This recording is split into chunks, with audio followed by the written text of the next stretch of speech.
Good afternoon, brothers and sisters at the ISI conference there in Dubuque. It's a joy to be able to be with all of you. I wish I could be there in person, but unfortunately it didn't work out for us to come in person for the conference. But I'm really thankful for the opportunity to get to share with you all. My name is Danny Johnson. My wife is Ann Johnson. We're missionaries in Burundi, Africa. And again, it's such a privilege to be able to share with you guys. When I was a student at Emmaus, I always really enjoyed being able to attend the ISI conferences.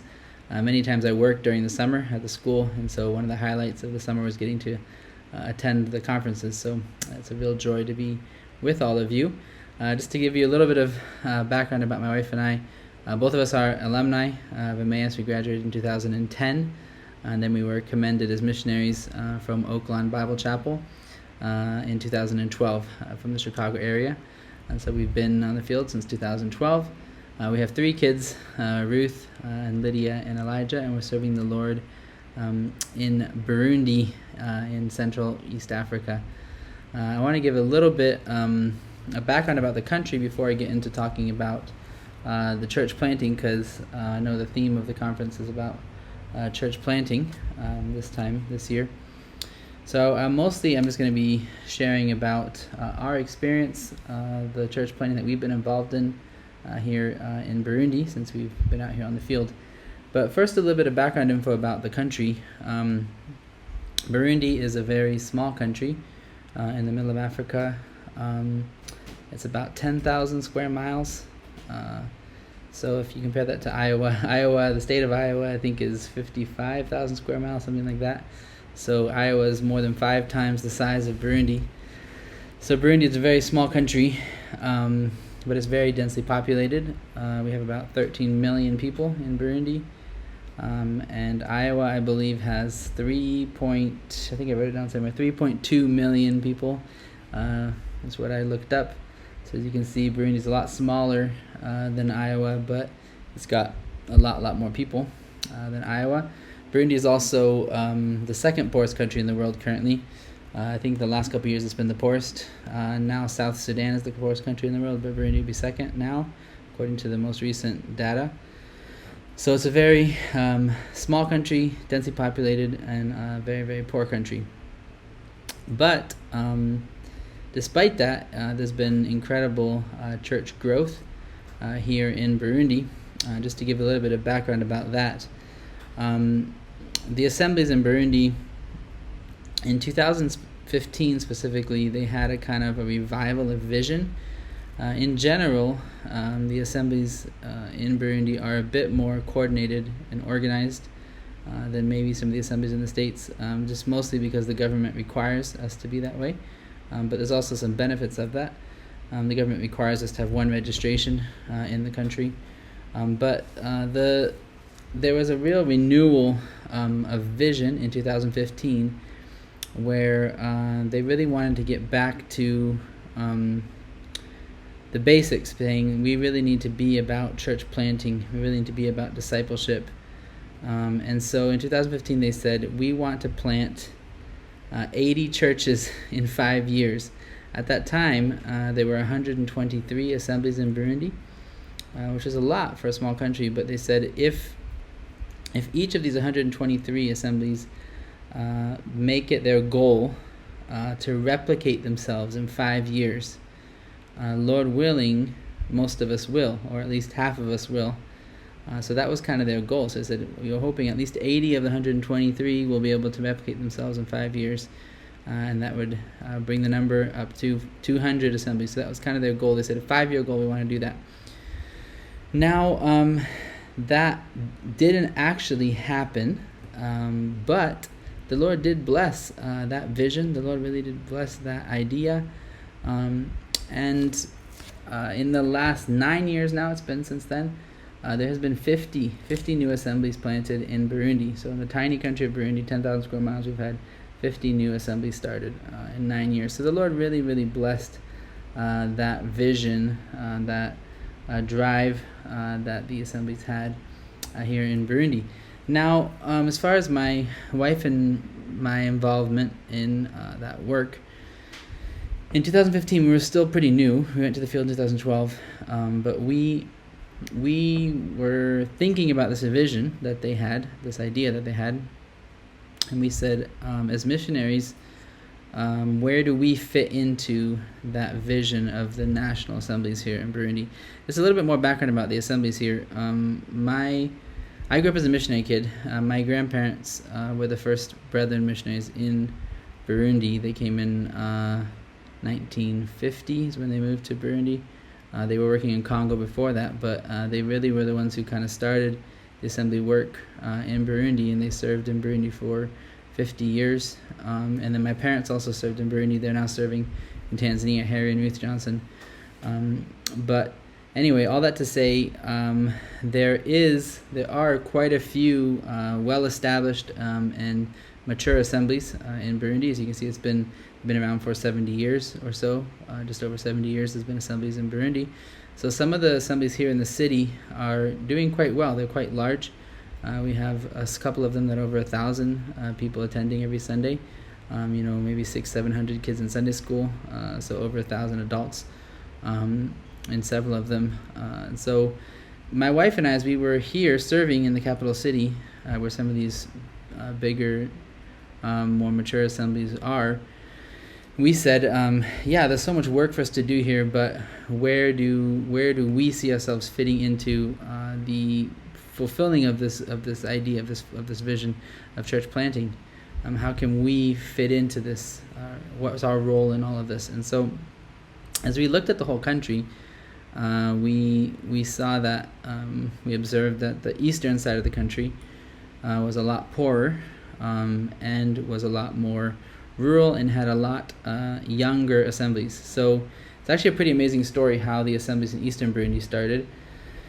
During the war, Burundi went through a terrible war in the 80s and the 90s, and during that war, my parents were stuck out of the country into Tanzania, the bordering country of Burundi, and my dad and mom started to work with refugees, Burundian refugees who were fleeing the war into Tanzania, into refugee camps. And so what's amazing is they were able to establish several churches in the refugee camps. And then when those refugees came back to Burundi after the war, they were repatriated. Some of them who had been attending assemblies in the camps said, we've never heard of the assemblies in eastern Burundi. Some of them were from eastern Burundi. So when they came back to eastern Burundi, to their homes, they said, we want to start assemblies out here because we really love the New Testament principles of the assemblies that we learned about in the refugee camps. And so God used the refugee movement and the war to actually bring the idea, or be the seed that caused a lot of several assemblies to be planted in eastern Burundi. So we found when we started going out to eastern Burundi, there were about 9 assemblies out there. And then my wife and I said, well, we felt called to work alongside those 9 assemblies on that eastern side of the country. And so we moved our family there in 2016, January 2016, we moved out there. And we started doing church planting work. And since 2016, we've been involved in 13 different church plants. So the last 8 years, we've been involved in 13 different church plants to various degrees, involved in various ways in the last 8 years. So we're really praising the Lord for that. Now there's 22 assemblies out on the eastern side of the country. So that's just a little bit of background about the church planting that's been happening in Burundi. Initially, as I thought about this vision of planting 80 churches in 5 years, I was impressed, right? I was like, wow, this is amazing that the national churches have this vision. This isn't like a missionary pushed thing. This is the local leaders here who have this idea. So I was impressed, but I was also a bit skeptical. I was like, is this really going to work? How are we going to do this? Where are the leaders going to come from? But as I talked to people about it, leaders about it, I realized there's a lot of wisdom. There's really a lot of deep wisdom in this vision casting that the church leaders were doing. And I came to realize that my Burundian brothers and sisters thought about leadership multiplication in a different way than what I initially thought was needed. For example, my initial thinking was, in order for us to plant a church, we need to work on discipleship. We really need to focus on discipleship. We really need to focus on raising up mature leaders. And then we can think about church planting. And there's some truth to that, but I came to realize their wisdom was flipping that around. Their understanding of church leadership multiplication was put the vision first, put the vision ahead. In other words, maturity and discipleship, raising up of leaders, happens best in the context of church planting. It happens best in the context of vision having already been cast. And what I mean by that is, I think potential leaders many times are, at least in our context, potential leaders are reluctant to step up to fill leadership roles when they don't see forward motion, when they don't see a place where they will be able to fit in the future.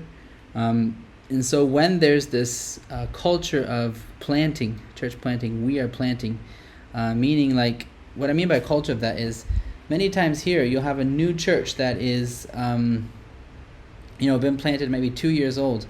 They're already thinking, where are we planting next? This has happened multiple times where we've planted a church, and then within 1, 2, 3 years they're already planning on planting. And so this culture of saying, when there's that forward motion of saying, this is what we're about, we are about planting churches where it's needed. Leaders are much more likely and much more easily able to step up into a role of leadership when they see a place for themselves in that leadership. In other words, it's much harder to really raise up mature leaders in a context of not much forward movement. And so that's what I really learned. Discussing with, and observing my Burundian brothers and sisters here really taught me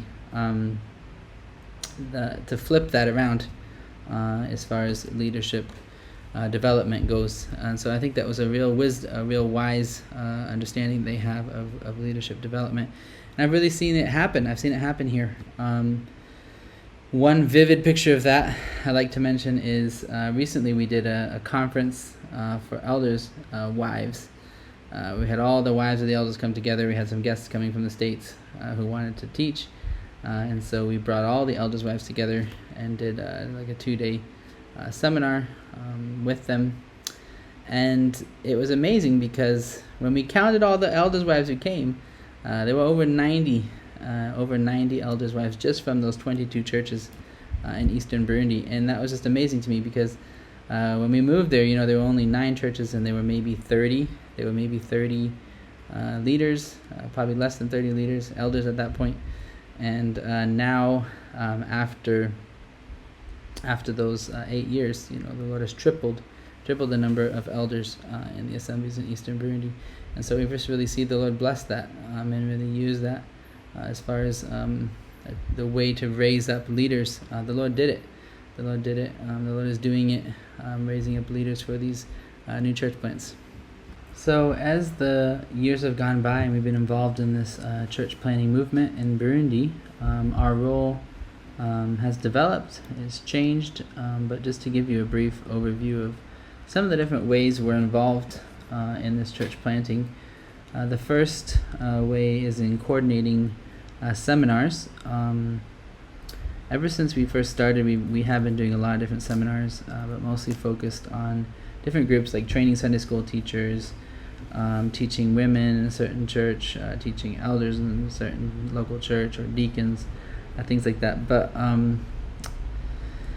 last year, 2023, we wanted to be a little bit more organized and a little bit more forward about it and more pointed about it.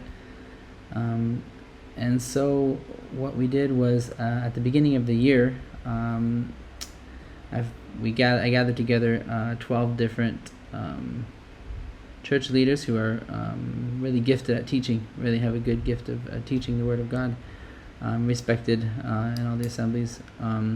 So we had a meeting and we discussed, what are the topics? What are the different seminar topics that we need to really focus on this year? Things that you've seen are issues maybe in different assemblies that we could help. Bring clarity, bring the light of the truth of God's Word onto these issues. So we sat down and did that, and we planned 22 weekend trips for 2023. So we had a team of teachers. We said, okay, here's the different seminars we want to teach this year. We won't teach every single one on every trip, but these are, trying to meet felt needs. Like, for example, we realized that there's some assemblies that were really being attacked by false teaching about the Holy Spirit. And so we prepped a seminar on the Holy Spirit, the Bible's teaching on the Holy Spirit.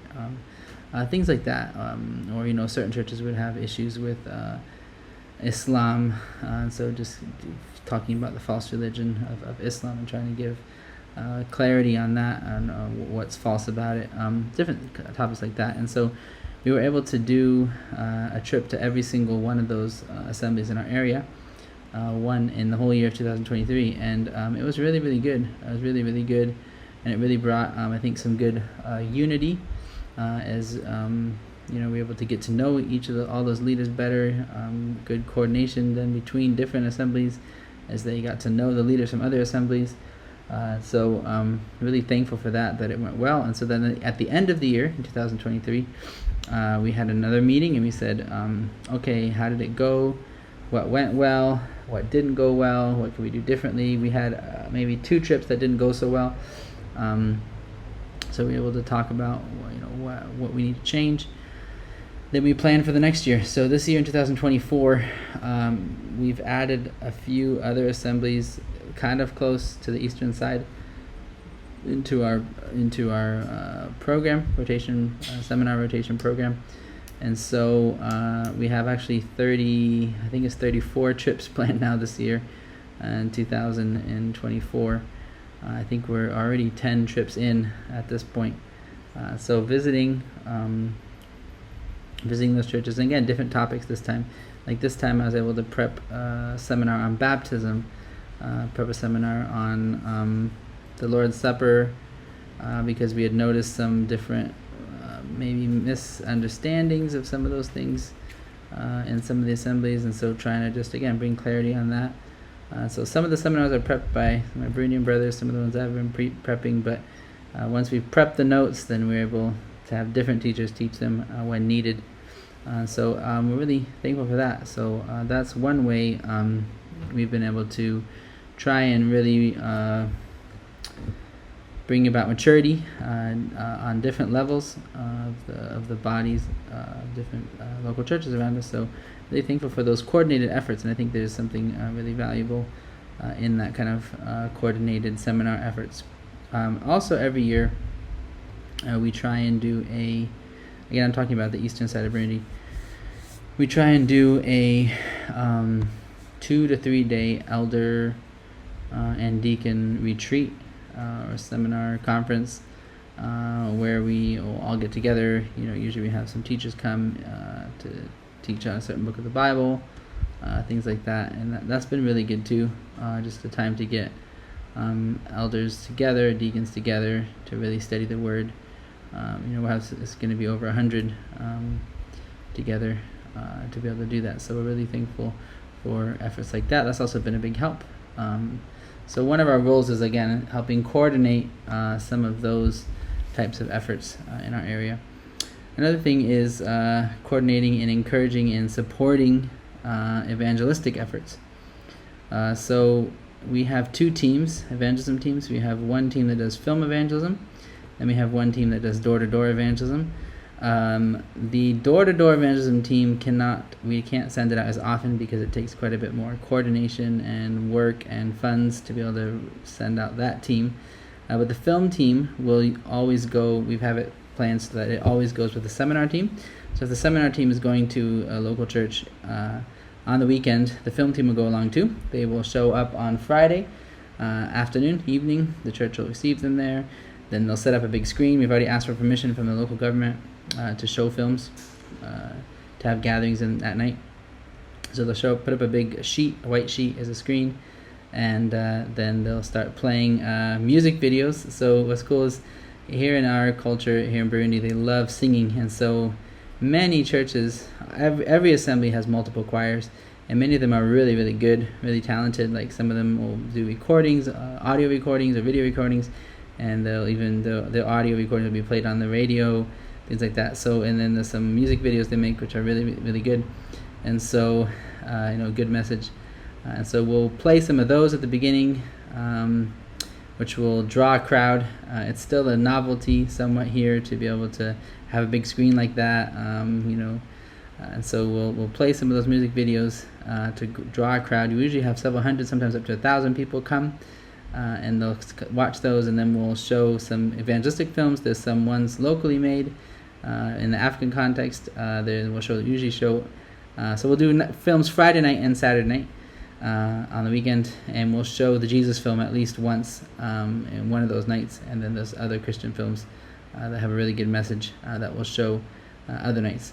And so that's a really effective way to both get the gospel out to many, many people, huge crowds, but then also it's a way to get people to know where the church is, and then it's usually good encouragement and help to the local church when we do that. So then Saturday morning, then the local church will come, the members will come, and then we will all do seminars with them, and then again films again Saturday night, and then finish out with some more teaching on Sunday, and then go home. And so that's how the film evangelism team functions. It functions alongside the seminar team. But then again, we have the door-to-door evangelism team. So this year we have 7 trips planned. In fact, right now as I'm speaking, they're doing another trip. I think this is the 3rd or the 4th trip they've done this year. And so what they'll do is they'll show up we'll get permission. It takes a lot more. It's more in depth to get the permission for the door-to-door, because you have to get it's a bit harder to get permission to do that from the government officials, but most of the time we can get the permission to do that. And they'll show up on Monday, then they'll start the actual work on Tuesday. I'll start in the morning with like some training on how to share the gospel, because usually we have a few new members of the team, the sharing the gospel team, the evangelism team. So they'll do some crash courses on how to share the gospel, and then they'll even prep seminars on certain different issues that they might face in a certain area. Like if it's a really strongly Catholic area or really strong Muslim area, they'll try and do some discussions and seminars on how to answer certain questions, difficult questions that people might ask from that background, things like that. And so usually in the morning, early morning, they'll do like every morning of that week, they'll do seminars like that, helping form and train up the evangelists. And then mid-morning and the afternoon, evening, they'll then go home to home, sharing the gospel with the people in the communities around the local church. And so that's been really, really good. It's been really, really effective, so really thankful for that. But again, we can't do that as often, so we have, I think, 7 planned this year. Another way we're involved in the church planting movement overall is leadership training, equipping leaders. And one of the ways we do that is through the Timothy Bible School. So I was even more involved in Timothy Bible School when we lived in Bujumbura for 3 years. It's a school for elders to be able to come and get good, solid training in the Bible. And so we have a 2-year program now. Since it's been going on for many years, but I think in 2015 is when it really started to get more formal and organized well. And so since 2015, like 275 elders have been through the Timothy Bible School. So we're really thankful for that. It's 40 courses. The whole school is 40 courses. So we'll have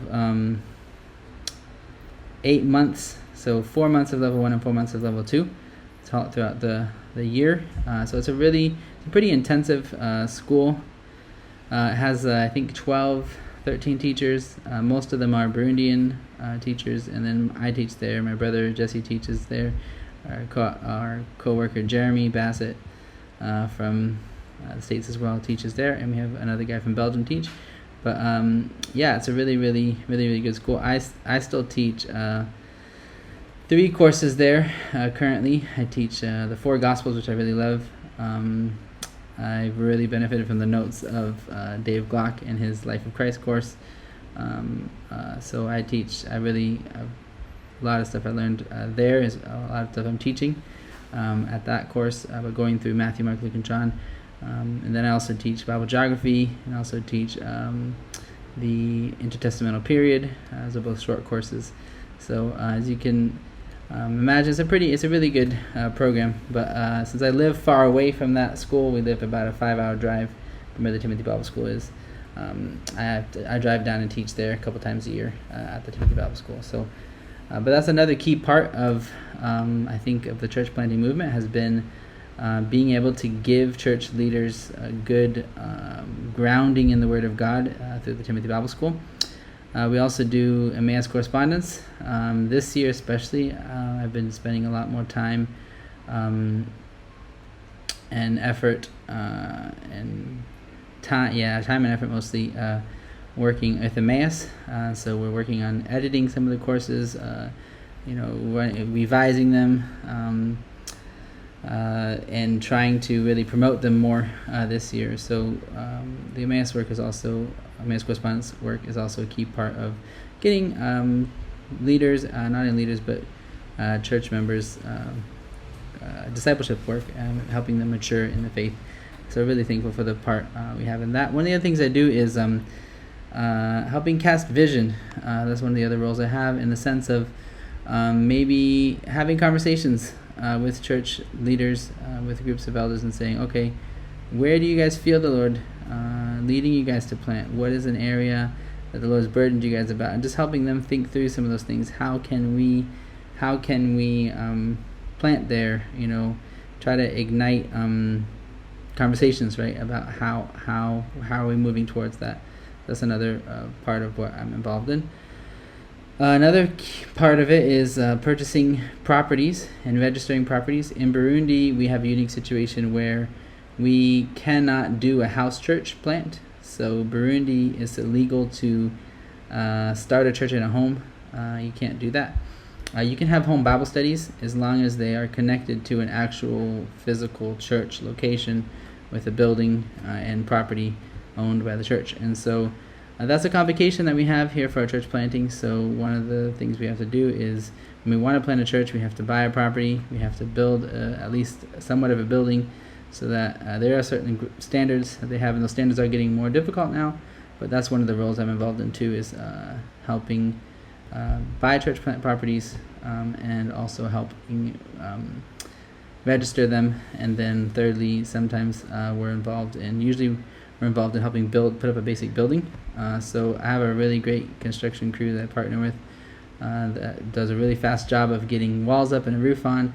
That's usually what we're doing. Usually we're building a building that can seat around 200 to 300, on simple wooden benches.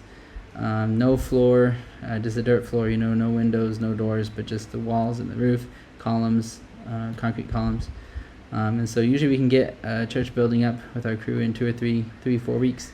And so really thankful for the really skilled construction crew that I'm able to partner with a lot of that. So that's just a little bit of some of our roles that God has given us in this church planting movement in Burundi, but specifically in Eastern Burundi. I don't want people to get the wrong impression that the church planting in Burundi is always easy, always fun, no problems. No, church planting is hard. Church planting is really hard. There's a cost to coordination.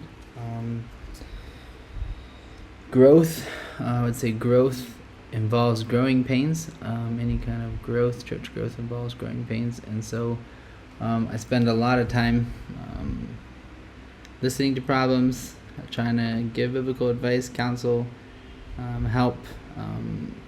Not every church plant goes well.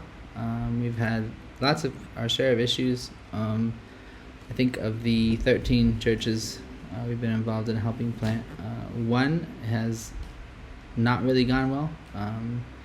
we'll see. It might not make it. It might make it. We a couple years ago tried to plant in the bigger city north of us. So this was our first time trying to plant in a bigger town, bigger city, and I don't think we probably went about it quite the way we should have. It's still really struggling. I think it's been maybe just over 2 years since we planted, and the church is still very, very weak, very, very small, not doing well. Part of that is the leaders that went to help plant it. Maybe they didn't quite have the right gifting that would fit the city culture. Most of our church plants are in very rural areas, and so there's a little bit different of an approach and culture in the city that I don't think we quite assessed properly and maybe prepared for properly. Another thing is the city north of us, we didn't study it well enough. It is the oldest Catholic city in the country. The Catholic Church first came into Burundi there. It's been over 120 years, I think, since the Catholic Church was there. So very, very strong Catholic. A lot of people don't know that, but Burundi is majority Catholic. And so, I don't think we prepared well enough for that. But I think part of it is just the culture, too, of the cities. It's harder, it's different than what we're used to. So it's not always easy. We've faced plenty of other problems. We've faced a problem where we helped plant a church, and then about a year later, one of the main guys who had gone down there to help plant abandoned the church, went and joined another church, and so trying to pick up the pieces after that, trying to figure out how we can bring it back together. But thankfully that church is doing well. And sometimes you don't know. Sometimes the church just, you don't expect it to thrive. It just thrives. Like we have one that we planted more recently than the one in the city that's not doing well, but the one that was planted more recently is exploding, thriving. Has had 5-6 baptisms of 30-40 people each time. Just very, very vibrant, growing, great. So it's hard to know when the soil is going to be fertile and when the soil is going to be hard. We've faced issues of where we have 2 elders there as the initial church planting team. One of them commits adultery, and then he accuses the other guy of committing adultery. Sorting through those issues, what's the truth, all those kind of things. It's not easy. It takes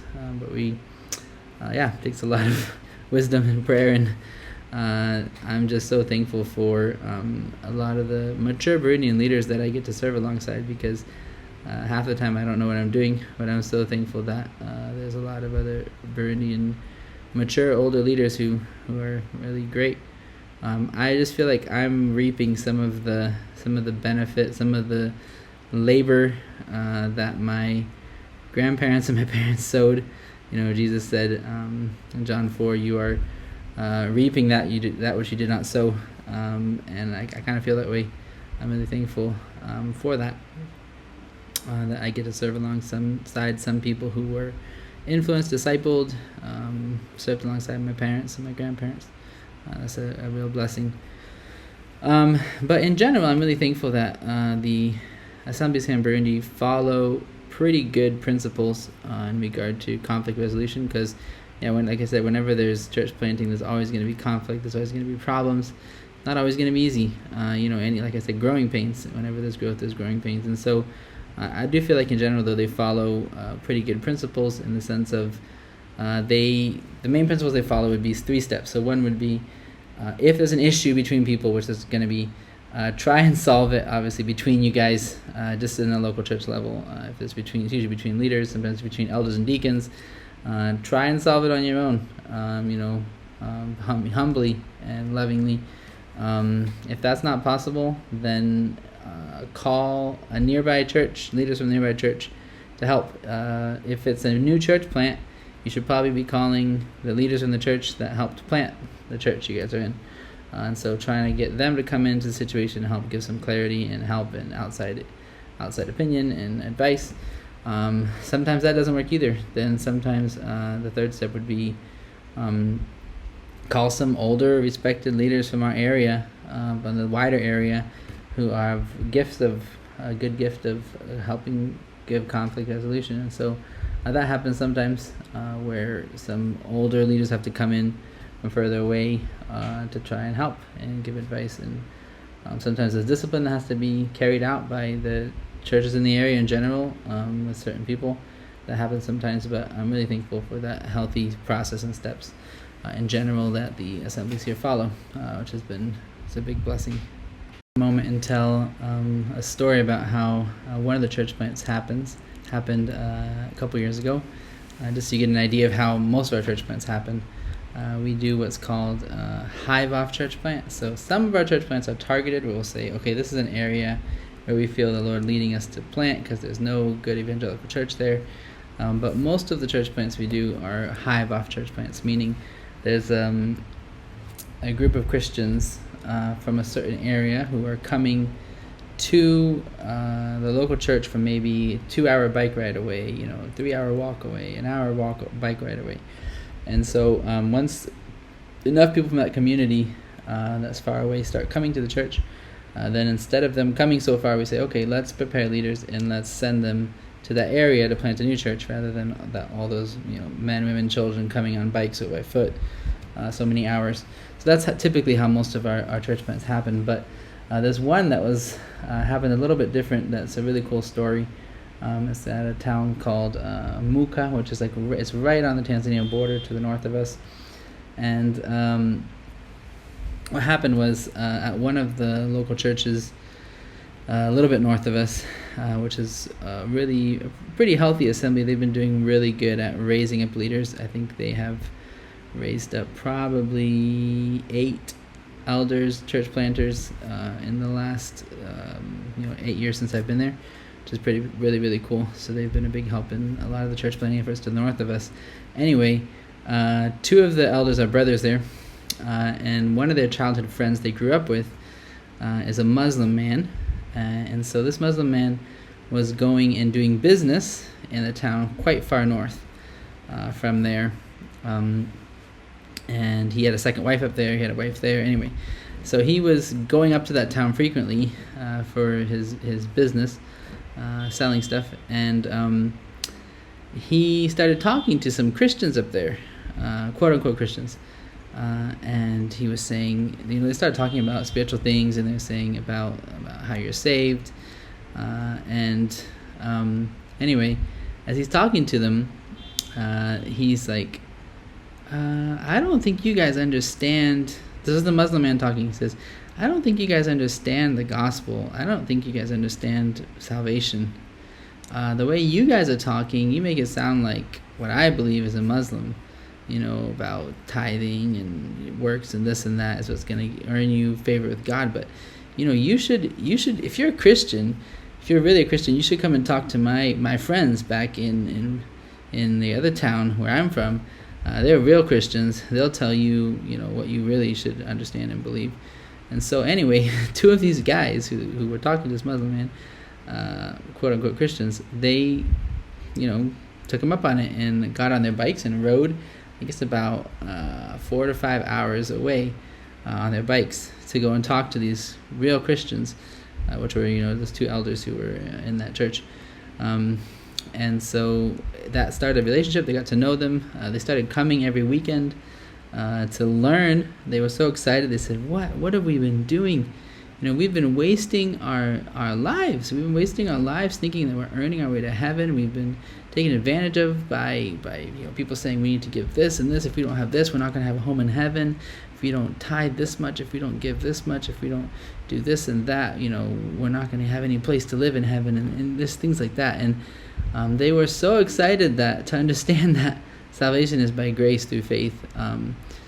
So they kept coming. They were coming for a whole year, almost every single weekend, coming to the church there. And so we then said, okay, let's plant a church. Let's make the effort to plant a church up there. So we were able to purchase a property there. We were able to plant a church up there, and that church is doing really well. We're so thankful. There's still 2 guys from that other church, not the brothers, but other guys who are newer leaders raised up in that church, who are going every weekend, one by motorcycle, one by bike, to go and help with that church plant. But they've had amazing work of the Spirit there.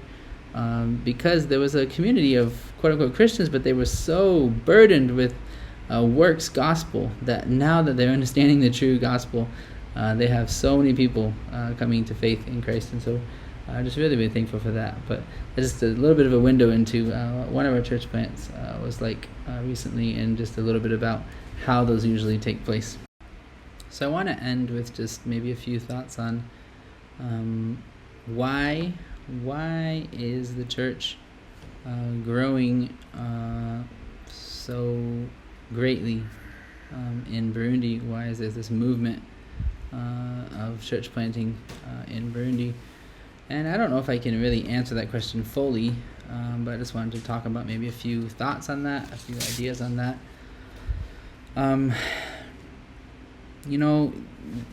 There's probably different answers we could give. The first answer would be, it's the Spirit, it's the work of the Spirit. What makes a field ripe for harvest spiritually? Obviously that's in one sense a mystery.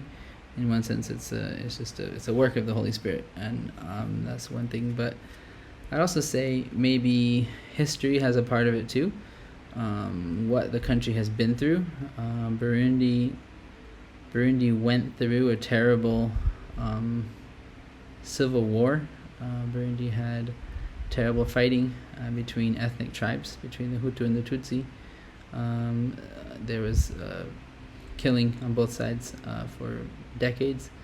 And so there was a real, long generation, more than a generation of real desperateness, real fear, real living from day to day, having death so close. I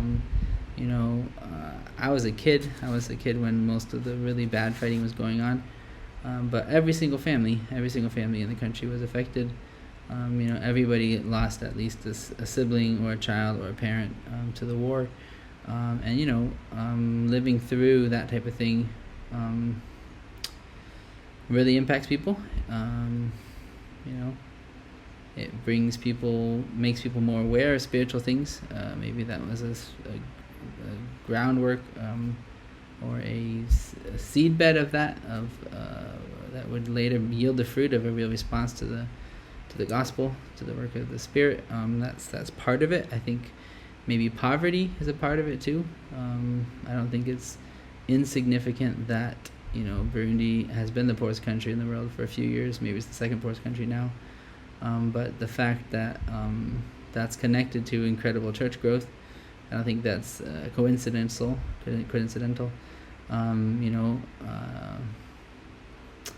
In the Sermon on the Mount, but Luke's version of it, Jesus says, "Blessed are the poor." Blessed are the poor. There's something about that. There's something about poverty. Obviously, when we talk about poverty, there's different ideas of poverty. I would say Burundians are not poor at all in many things. They might be poor financially, but they're not poor spiritually. They're not poor emotionally. They're not poor socially. I would say they're very rich in those things. Blessed are the poor in that sense. I would say that's a part of it.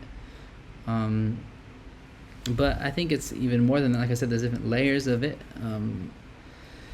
But I think another key part of the church growth movement, or church planting movement we've seen in Burundi and the assemblies is also the coordination efforts. It's cultural too. It's not completely cultural, but I would say in general, this culture is much more interdependent. It's not independence.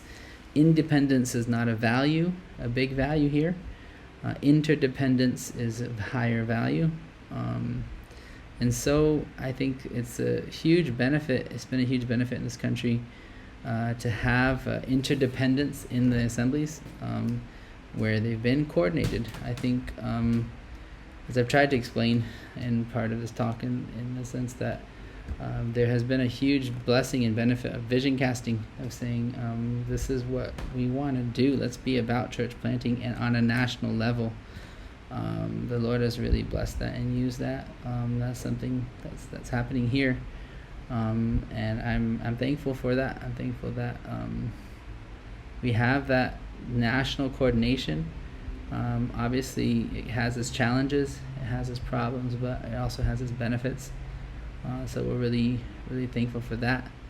It's a hard balance between the independence of the local church, but also the benefit of working together with other churches, with even on a national level, working together, coordinating our efforts. So it's like that's a tension of holding. How can we continue to value and strengthen and support and encourage the real independence of a local church, but at the same time the interdependence of the churches together on that level. I think we've benefited from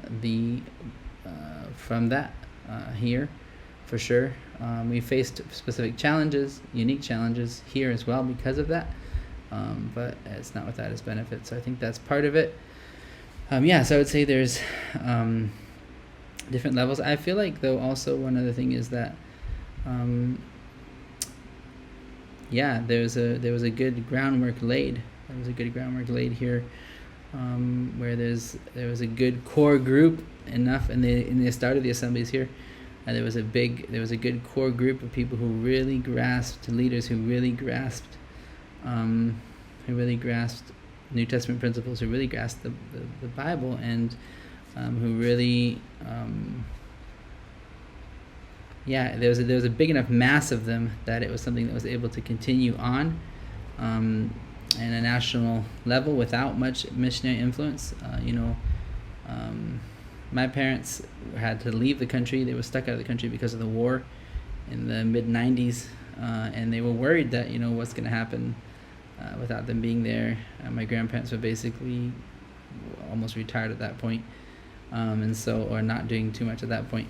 But the Lord, even after my grandparents died and my parents hadn't come back, and my brother hadn't come yet, the Lord kept the assembly movement going really well here. And I think that's a testimony to the long years of labor and tears and blood and sweat of both my grandparents and my parents, but also a lot of the initial Burundian leaders that they served with in those initial years of setting a good example of what it means to be a church leader. And so I just feel like we're thankful that here in Burundi the field is ripe for harvest. You can pray for us that the field would stay ripe for harvest. You can pray that the Lord would continue to send laborers into his vineyard, his field. But then also pray for a ripe harvest. Pray for a ripe harvest. He's the Lord of the harvest. Pray for fertile ground. It's not always easy. So you can, as I've tried to explain, we'll talk about part of Burundi's fertile ground might have been the pain and difficulty it went through in the last couple decades. But pray that the Lord would bring about a fertile ground in the U.S. and around the world where he'd want to see movements of church planting. And just thankful that we can trust the Lord of the harvest. And thank you all for the opportunity to get to share a little bit about what God's doing here in Burundi, and the work that he's doing here, and the people who are getting saved and the churches that are getting planted. Thanks for listening. May God bless you guys.